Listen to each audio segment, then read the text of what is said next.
Once Upon a Stix. You know the intro by now. In the village built, owned by King Salary. And one day, something rare happened. Something no one saw coming. A toiler was hurrying from his desk to the bathroom, quickly, mind you, so as not to be late getting back to his seat. And in his hurry, he caught his knee on the corner of the desk. "Ouch!" he said. And with that word, a little gust of wind blew into the room. A visible gust. It had a face. Its name was Pain. Now, Pain was very sneaky, for the door had been shut the whole while, and not one soul could say how it had got in. It wrapped itself twice around the toiler's knee and settled there, and would not be shooed. But a younger villager, villager, had heard tell of a people who could fix things. They had moved into the next village over. They called themselves doctors, and the village was called DocLand. It was a full day's walk, and so, for the very first time in the history of the kingdom, a toiler reached up and took down his little smiling token, his PTO, and spent it. Not on a chair, not on the sun, on a queue. And when he came home, Pain had gone. Simply gone. The villager was so relieved he nearly wept. King Salary looked at him, only looked. For Salary never spoke, but the eyebrows came down, and the cane came up, and the look said quite plainly, "Explain yourself."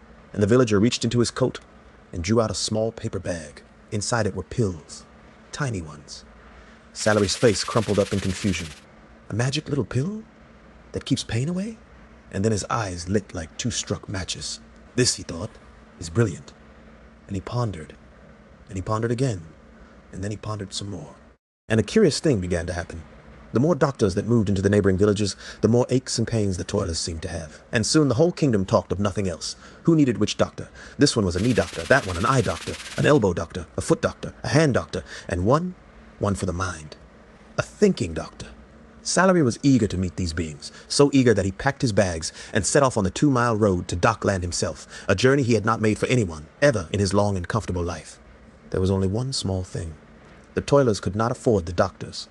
Not on what he paid them, and they could not toil with pain wrapped round their knees. So King Salary did what he had to do, begrudgingly, hesitantly, and, it must be said, slightly aggravated. He sat down at a long table, across from the doctors, and he took a meeting. And out of that meeting came a second token, paler than the first, a little smaller, with a small, brave, frowning face upon it. The note beneath it read, "A day, one whole day, for when you are unwell, and you shall be paid for it all the same." He called it, the note called it, sick time. And here is the small, absurd happiness our toilers always find. One of them spent his frowning token on a day he was not the least bit unwell. He lay in his bed, entirely healthy, and listened to the rain on the roof, and did not answer a single bell.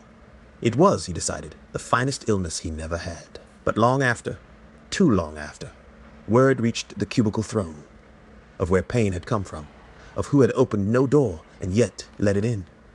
It was the doctors. The doctors had made Pain. The doctors had blown it into the village, and they had been selling him the cure ever since. And for the first time in all his long reign, King Salary regretted something.